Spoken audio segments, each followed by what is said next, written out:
Ladies and gentlemen, please welcome the Royal Borough of Renfrew, pipes and drums.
Ladies and gentlemen, please welcome the Angela Forsyth Highland Dancers.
Scottish Highland dancing has a very long history. Dances are often called after a famous event or even a famous person. That particular dance was called after a famous Scottish lady called Flora MacDonald. It was Flora MacDonald's fancy. They're now going to perform two dances, the first of which is the most famous of all Scottish Highland dances, the Highland Fling, and then they're going to finish with a lively Scottish reel. So first, the Highland Fling, and then a Scottish reel.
Mr. President, delegates, members of the Commonwealth Lawyers Association, honoured guests, ladies and gentlemen, please stand for the national anthem.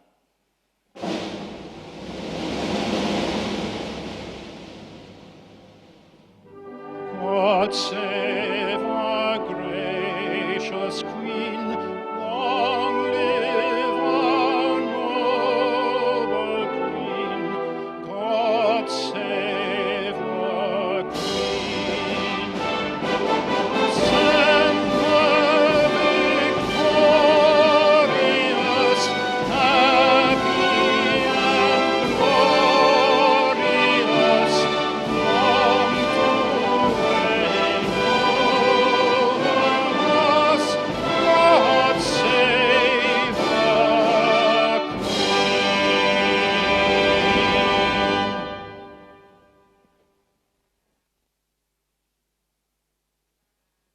Please be seated.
Good morning, everyone. On behalf of the Commonwealth Lawyers Association, the Law Society of Scotland and the City of Glasgow, I welcome you all to the 19th Commonwealth Law Conference.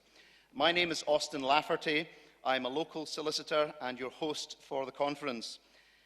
I and my colleagues are here to ensure that you have a wonderful experience of both the formal sessions and talks, but also the social programme and the wider city and the country of Scotland. As you will of course know, our head of state in Scotland and the United Kingdom is Her Majesty Queen Elizabeth II. And our first order of business is to hear a message from our Sovereign. I would ask the President of the Commonwealth Lawyers Association, Mark Stevens, to come up on stage and read Her Majesty's message.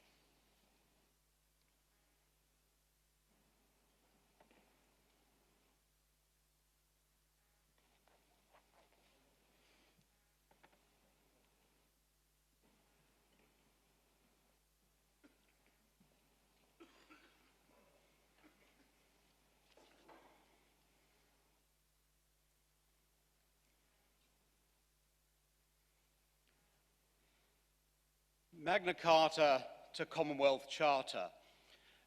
That's one of the themes of the conference. Downstairs in the exhibition area, you'll see a book from 1558 where Henry VIII set out the laws of England. I've yet to be able to open the cabinet and determine whether or not the section on divorce has some scratchings out to be redone. He seemed to have a few goes at that particular area of law. The Queen's interest in the rule of law was exhibited through the Commonwealth Charter. And it is something of a disappointment that we don't yet have somebody, an eminent person, to stand forward and review compliance with that charter. It was only last Friday that Mohammed Kamaruzzuddin from Bangladesh was hung without due process. The Commonwealth Lawyers Association made comment about that, and that did in fact contribute to the delay in his hanging, but it is a matter of some concern that there is not that a formal way of responding to breaches of the Commonwealth Charter. And we will talk more about that this week. There's a session on Bangladesh today, this afternoon, and I hope many of you will attend it. And it was with these things in mind that I wrote to Her Majesty about this conference, about the interests of you as delegates to the conference. And she sent me a message to convey to you, and I will now read that to you. Mr. Stevens, the Queen was pleased to receive your kind letter on behalf of the members of the Commonwealth Lawyers Association on the occasion of the 19th Commonwealth Law Conference, which is being held from the 12th to the 16th of April in Glasgow. Her Majesty was interested to learn that the conference attracts delegates from around the world and that this year's event will feature an exhibition to mark the 800th anniversary of Magna Carta. The Queen much appreciates the thoughtfulness in writing as you did, and in return sends her best wishes to all concerned for a most successful and enjoyable gathering. Her Majesty the Queen. And with that, I would pass on to our host for this morning's opening ceremony, and I hope that we will have an opportunity to hear from many people, and we've also got the benefit of Lord Gill, who's going to make our very first keynote address this morning. So thank you very much.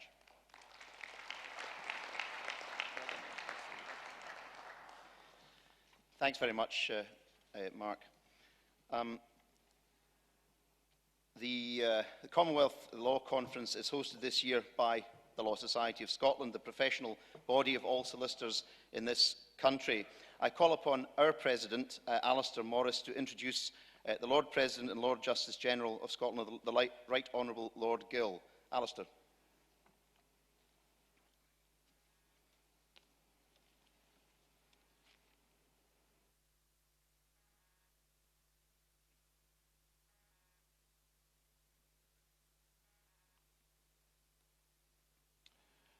my lords, ladies and gentlemen, on behalf of the Law Society of Scotland, let me add my own welcome to you all.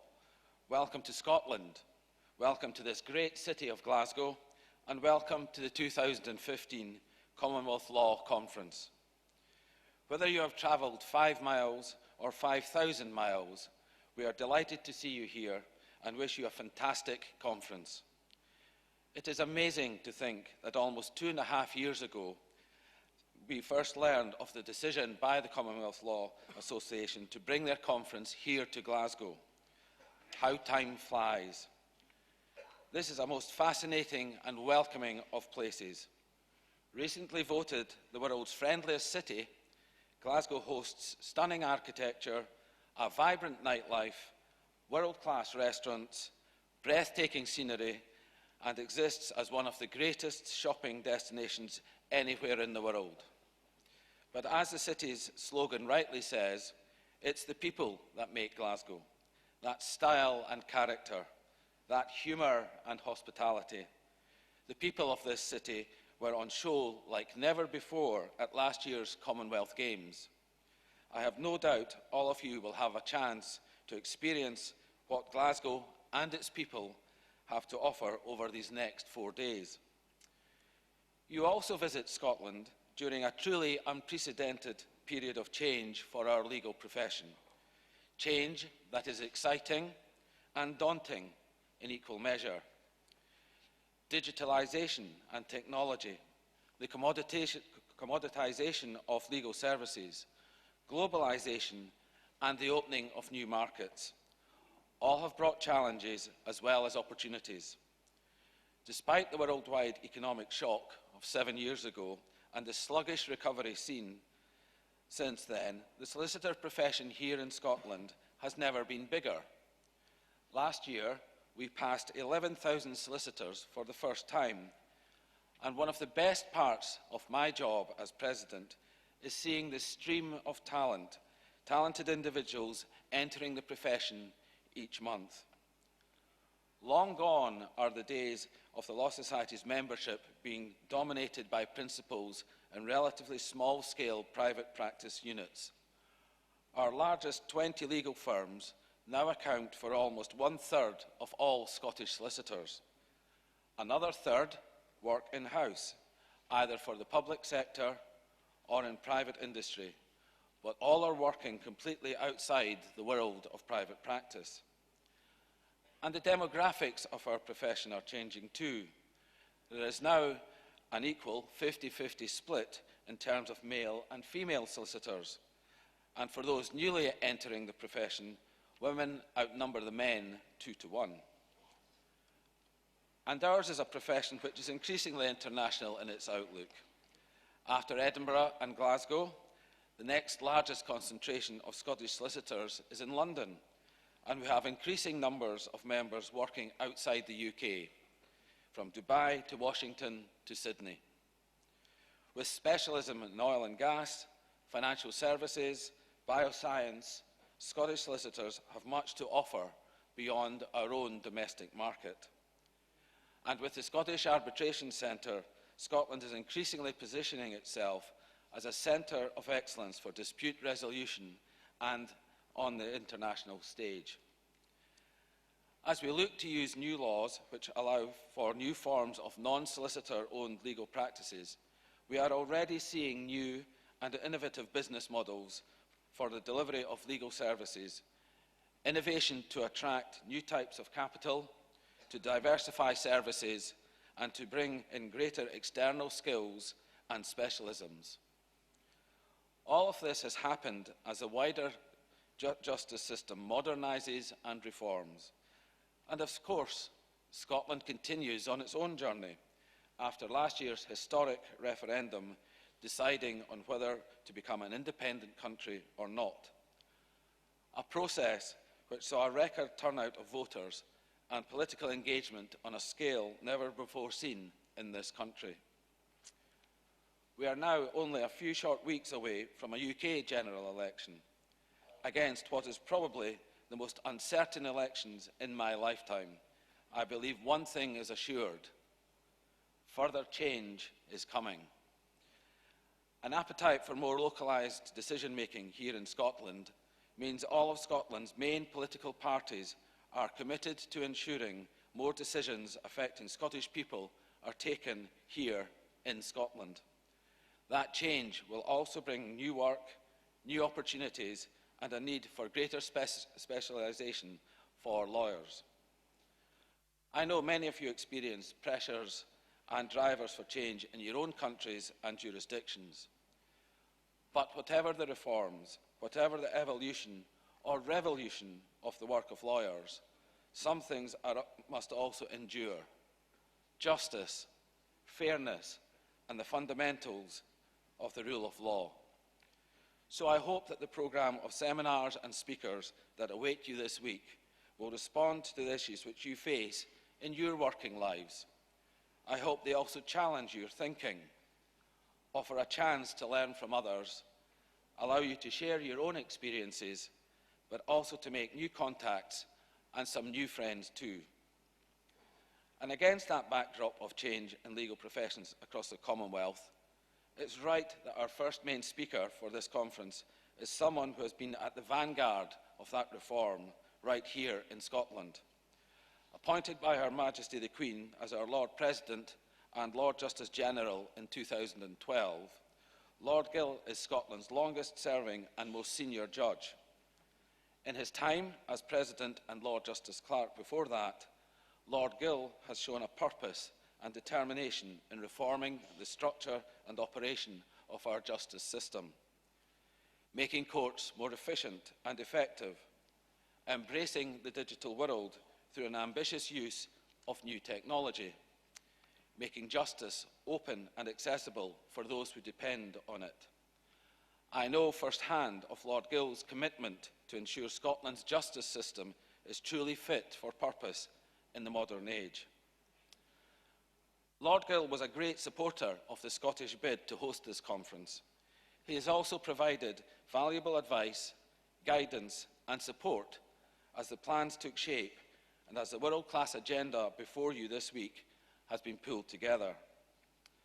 Perhaps most importantly of all, it's right that a native son of this great city is our first main conference speaker.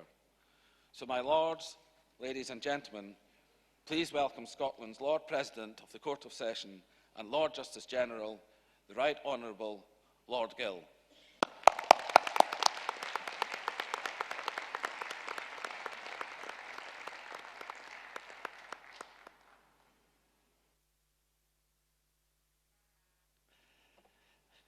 My lords, ladies and gentlemen, it's a lovely honour for me to be asked to give this address,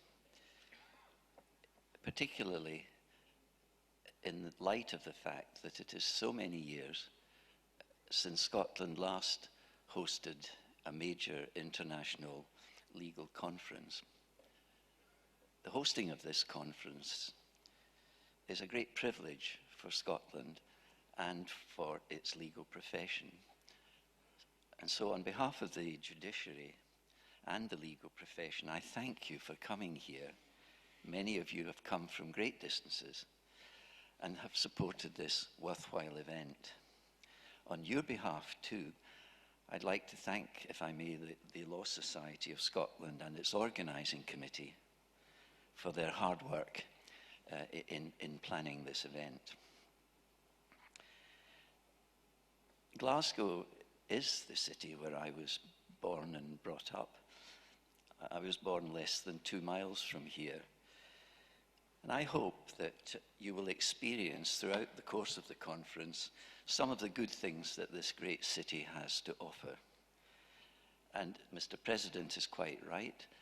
The citizens of Glasgow are indeed the friendliest people in the world, even when they're playing bagpipes. The venue of this conference is on the site of one of the former Glasgow docks. And it is an example of how, in the modern era, this city has transformed itself. From a small huddle of buildings on the banks of the river here, Glasgow became a centre of culture and learning in the Middle Ages. And from that, it grew to be a major maritime and mercantile city, establishing trading links in every continent. In the 19th century, it reached its zenith as an industrial city and one of the great shipbuilding centres of the world. Now, in its post-industrial state, Glasgow is a lively, multicultural city in which it is a pleasure to live. I mention this history to emphasise that for centuries, Scotland has had an international outlook and an international influence. It is fitting, therefore, that it should host this conference in which we will discuss questions affecting the rule of law that arise in so many diverse ways throughout the British Commonwealth of Nations. In the last 50 years, this country has undergone many social changes.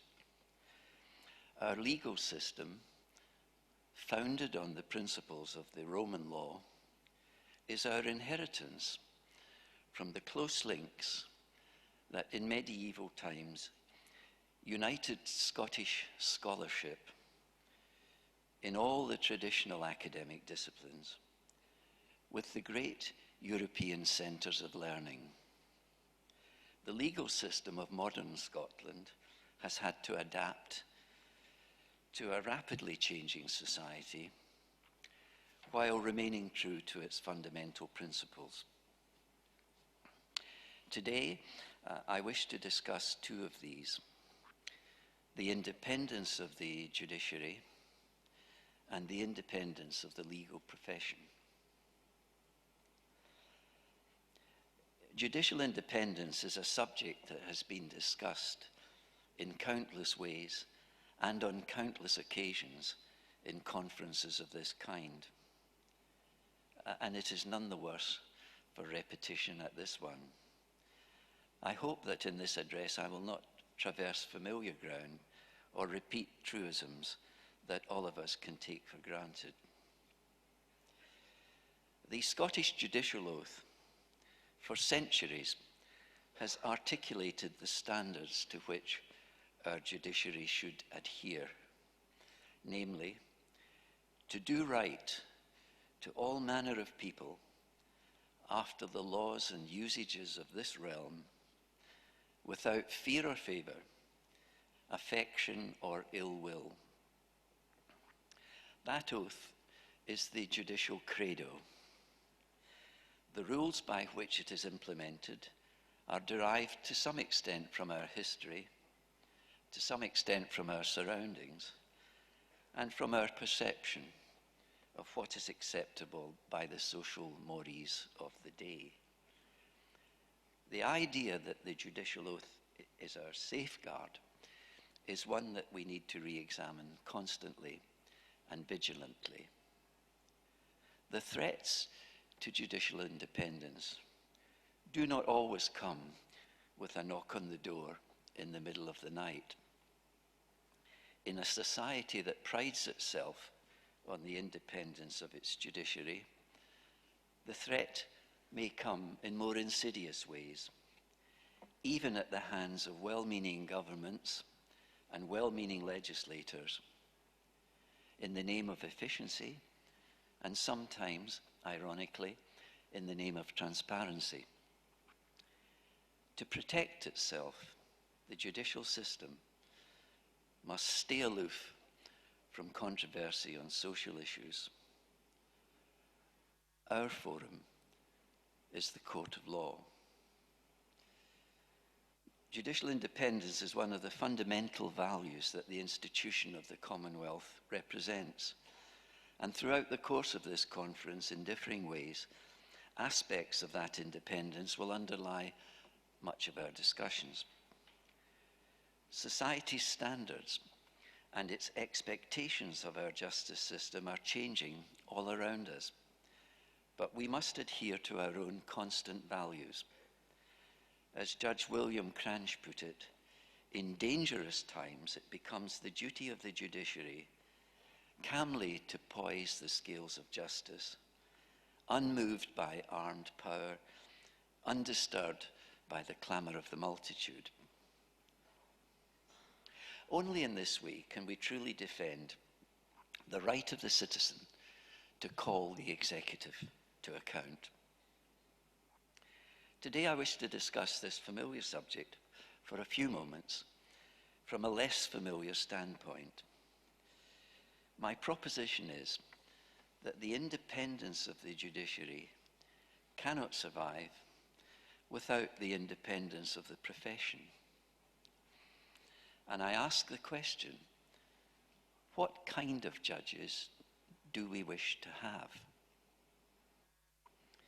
The question is a simple one until you try to answer it.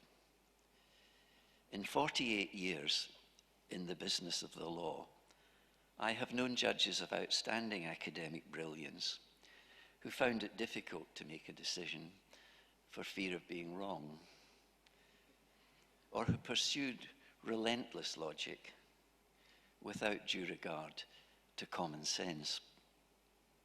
I have known lawyers who were not forceful pleaders at the bar, yet flourished in the judicial life when they had time for reflection. So when a judicial appointment is made, and the profession, as always, passes its confident verdict on the appointment, remember this: you never can tell. This conference brings together judges and lawyers with hugely diverse backgrounds of experience, and I am conscious and rather embarrassed by the fact that my own experience is limited to the United Kingdom jurisdictions.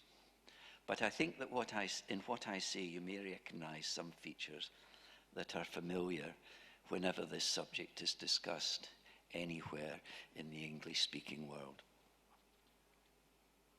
I suggest that to answer the question, what kind of judges do we wish to have, our starting point should be that we wish to have judges who have come to judicial office by a process of appointment that is open, transparent, and fair. Only in that way can the judiciary deserve and enjoy public confidence. I think that it is fair to say that until about 20 years ago in the United Kingdom jurisdictions, the appointment process, if such it could be called, remained hidden from public view and had aspects of mystery. In the last 2 decades, the process by which appointments are made has been radically altered in many countries of the Commonwealth to meet the expectations of an increasingly informed public. The Latimer House principles require that judicial appointments should be based on merit, should be made by an independent appointing body, that appointments should be permanent, that there should be equality between men and women, and that judicial vacancies should be advertised. A process of judicial appointment that is out of the hands of government has the opportunity to strengthen these principles.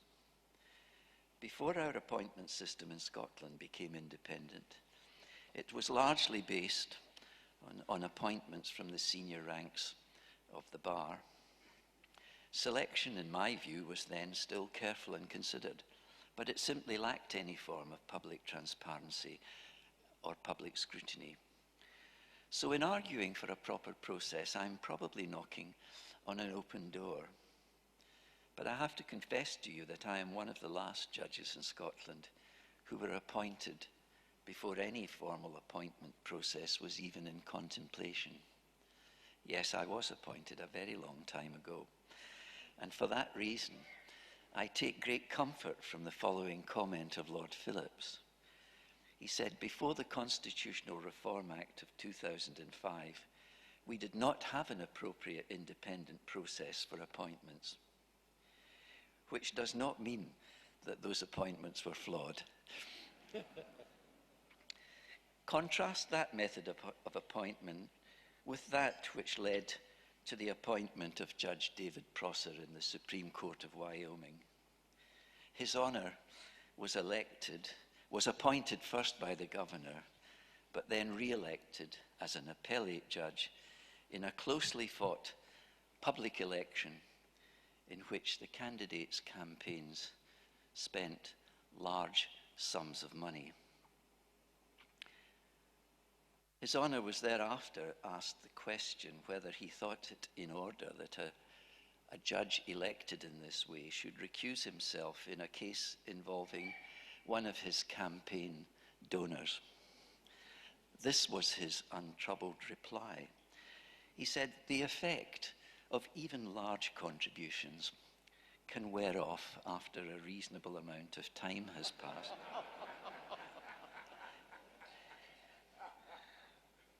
So long as a case that was pending at the time of the contribution is not heard, a party having sponsors may enjoy the results of his campaign.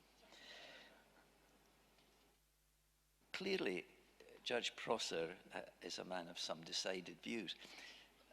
I understand also that he was investigated in a case where he and a colleague differed as to the outcome of their decision and came to blows.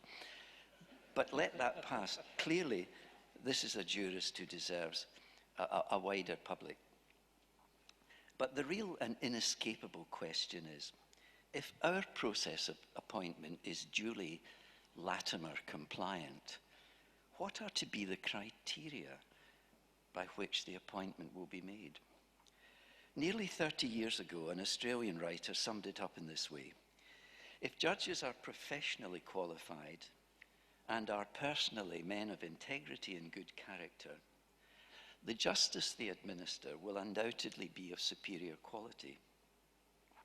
Likewise, if they are independent, courageous, and maintain high moral standards, the people will be judged fairly and justly and will enjoy adequate protection under the laws of the society in which they live.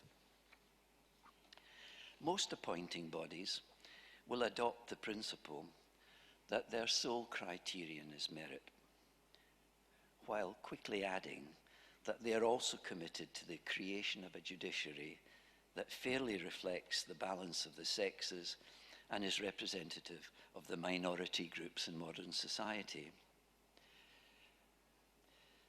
That seems to me simply to be an attempt to square the circle. But some academic writers would have it that being a woman or being a member of a minority group is itself an aspect of merit, and therefore appointments made in this way are truly appointments made in merit. I think there may be an element of special pleading in that argument, because if it is true, then a merit-based appointment system may find itself discriminating against deserving candidates who are not women or members of minority groups. So this is not an easy question, and there is no easy answer. But process is not all. What matters is outcome, and that depends on the pool from which judges are recruited. The law is a living thing. It is in an endless process of development. If a legal system is to survive and flourish, it must be responsive to change.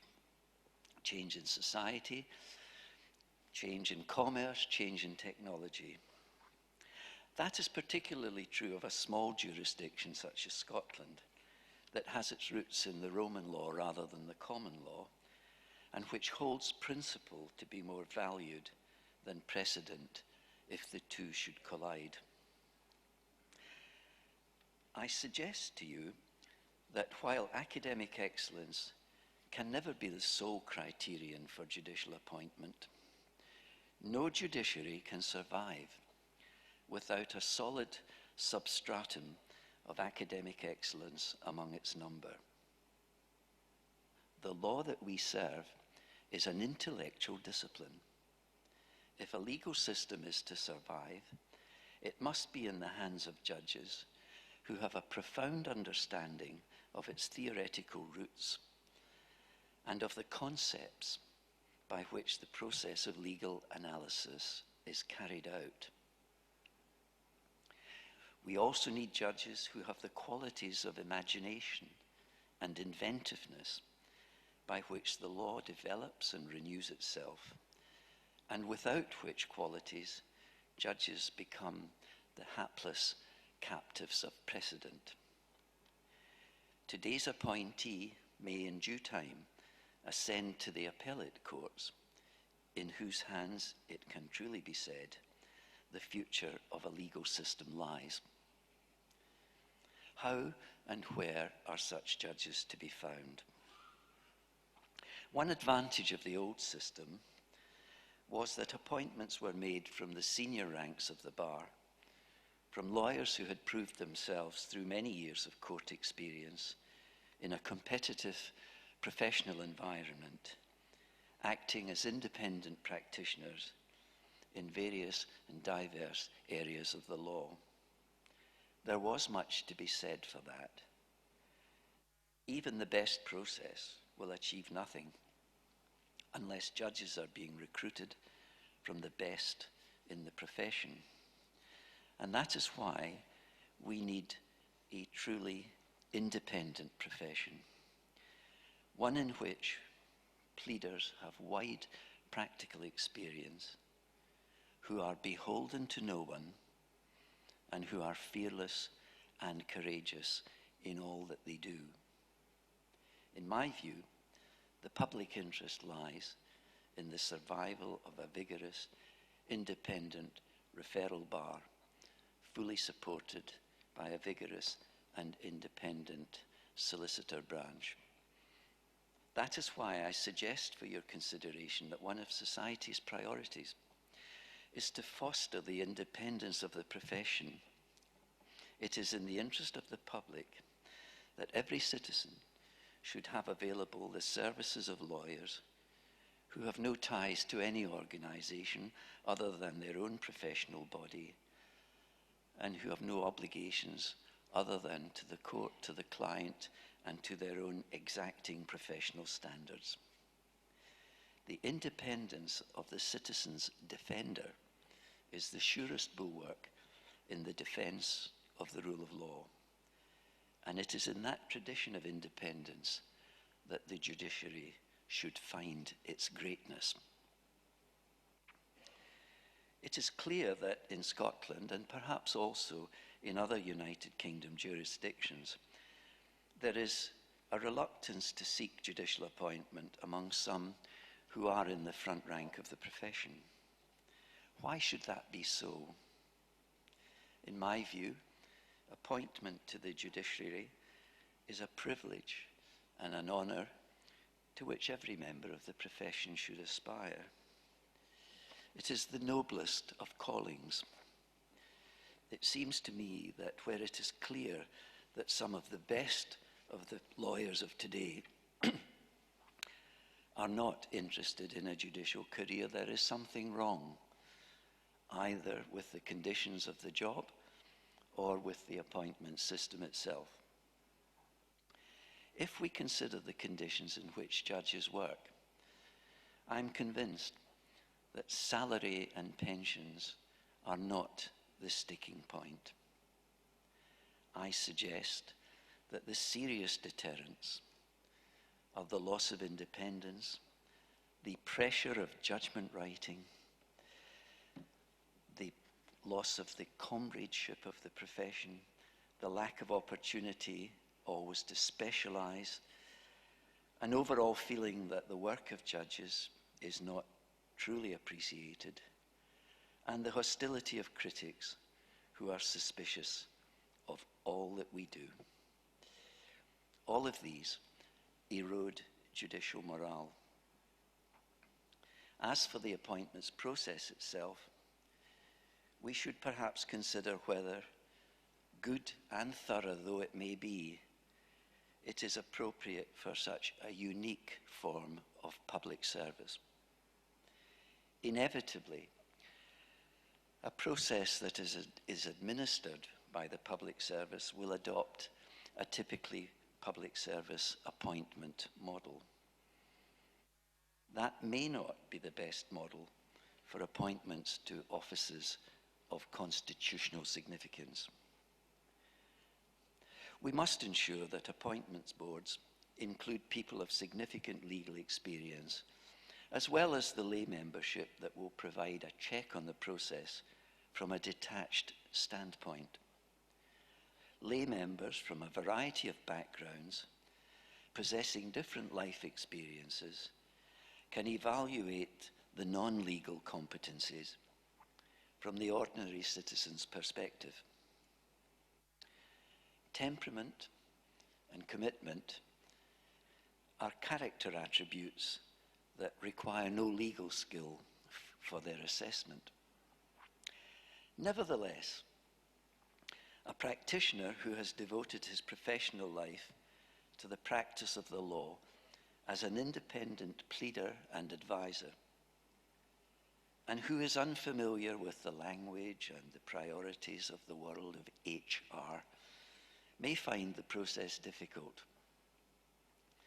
Perhaps an appointments process should not act as a deterrent to applicants from the leading ranks of the profession, nor blind itself to the qualities of the occasional brilliant but perhaps quirky applicant in favour of the undistinguished individual who does not put a foot wrong at an interview.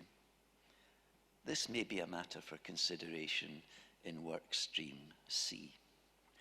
It may be that there is a case to be made that the system should itself seek out candidates who are secure in their reputations as lawyers of distinction.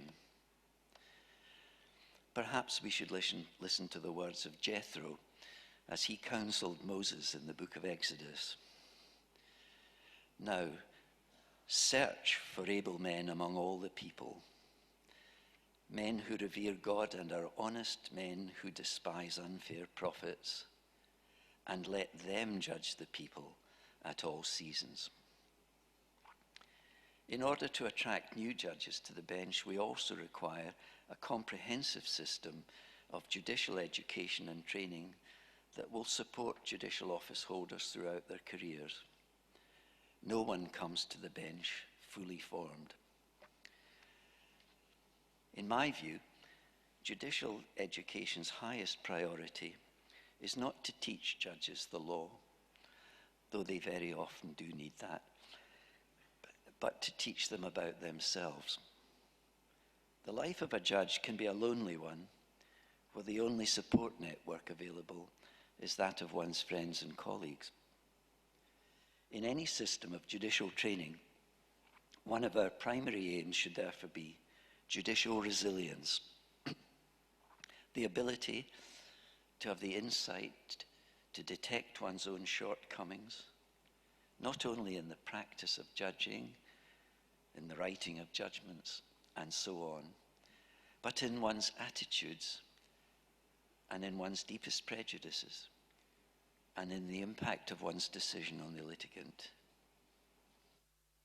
And also to teach us to detect in colleagues the early signs of stress and depression to which the work sometimes exposes us. A related and more obvious aspect of judicial professionalism is judicial discipline. And we must seek to appoint as judges lawyers who accept the need for accountability despite their independence. Independence does not confer immunity. It is immediately obvious that there is a tension between the concepts of accountability and independence. So there must be an effective mechanism in place for investigating and sanctioning misconduct without eroding the independence of the judge. It is therefore suggested at times that judicial discipline should be left in the hands of the judiciary themselves. Well, that excludes the possibility of interference from the executive, but it does not entirely resolve the independence problem. If the judiciary is essentially self-regulating, the perception of a judiciary driven by self-interest and self-protection and shrouded in mystery will remain with us and do us great damage. It does little to ensure that the public have a satisfactory impression of accountability. In Scotland, this difficulty has been overcome by adopting two distinct processes, namely a complaints procedure and a fitness for office procedure. If I were to consider that a judicial office holder was unfit for office, that matter would be referred to an independent tribunal to investigate and report as to whether the individual was unfit by reason of inability, neglect, or misbehavior. It is not a procedure that I would ever wish to have to carry out. Disciplinary procedures of that nature are rare because we do have a good and honourable judiciary.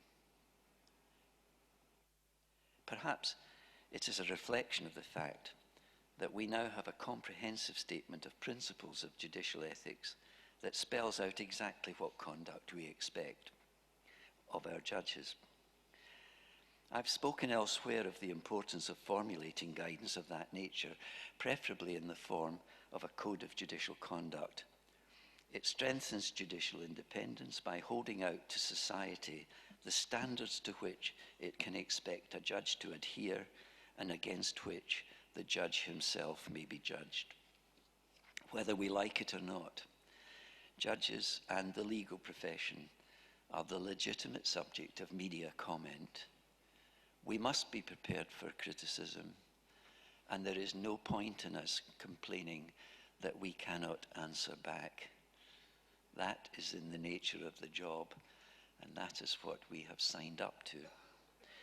2 years ago, I was crossing the square outside my court in Edinburgh when I noticed two individuals standing on, appropriately, the heart of Midlothian, the ancient spot in which public executions were carried out in Edinburgh. They were holding a very large banner. It caught my eye. It said, "Lord Gill, resign."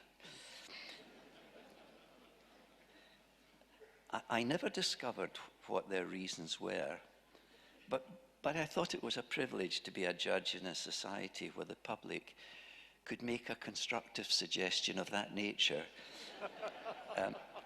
without being taken away by the police. Criticism of one's judgments in the media is never a pleasant experience, but as Lord Wolfe has commented, we must swallow our pride and be thankful for a free press which stands to safeguard us. Let me quote his words. "The media can be among the staunchest protectors of the independence of the judiciary. They do not wish to see an executive not subject to any control. If a government is intent on destroying the independence of the judiciary, the next candidate is likely to be the media. A regime intent on undermining democracy will quickly find, as Hitler and Stalin did, and more recently Mugabe has, that a free and independent judiciary and media are an inconvenience that needs to be dealt with. Independence relies upon public understanding of our courts and the way they expect our courts to operate. Public awareness breeds public confidence. For most of us, newspaper accounts of court cases are the source of knowledge of our justice system. There is inevitably a tension in the relationship between the judiciary and the media. The court adjudicates on matters involving the media fairly frequently, and therefore we should be circumspect about having a relationship with the media that might cast doubt on judicial independence. It is a fine line to tread. One would not expect judges to approach the media with potential stories to print. Nor should we expect to enter the arena of public controversy, even with the well-meaning intention of defending our own corner. In modern times, our court systems have a dedicated media team who liaise with the press to ensure an open and accurate flow of information. The media are helpful to us only if facts are reported with accuracy. Good communication with the media is a sign that our court system is in touch with the community, provided that is a communication at arm's length. I would argue that that is in itself an important aspect of independence of the judiciary. So, my lords, ladies and gentlemen, what kind of judge do we wish to have? I return to that question now with a few suggested ideas that I hope may spark off some of your discussion. I think we wish to have a judge who is appointed fairly and publicly. Every decision to appoint is made ad hoc, so we should not be excessively prescriptive, lest we fail to allow for the unforeseen. But certain general priorities are there for your consideration. It is surely desirable that our ideal judge should be one who has experienced the true meaning of an independent profession and who exemplifies excellence allied to good judgment. A judge who is willing to learn, a judge who is willing to be accountable, a judge who has self-knowledge, humility, and above all, a profound understanding of the nobility of the office to which he has been called.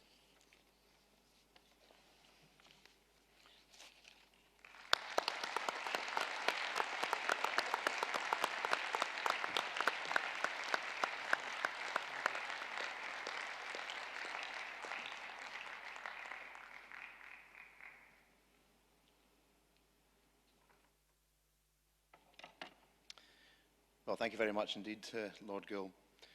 Mr. President, my lords, ladies and gentlemen, that concludes our opening ceremony. We are going to have a coffee break, I think a slightly longer one than we intended, and then the streamed sessions will begin.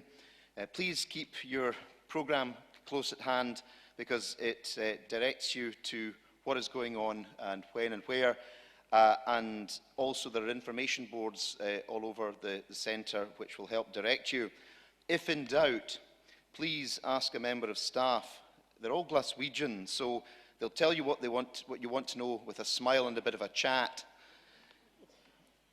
But other than that, I'll please also remember the keynote sessions each morning in the Lomond Suite to start the day. So other than that, have a wonderful conference.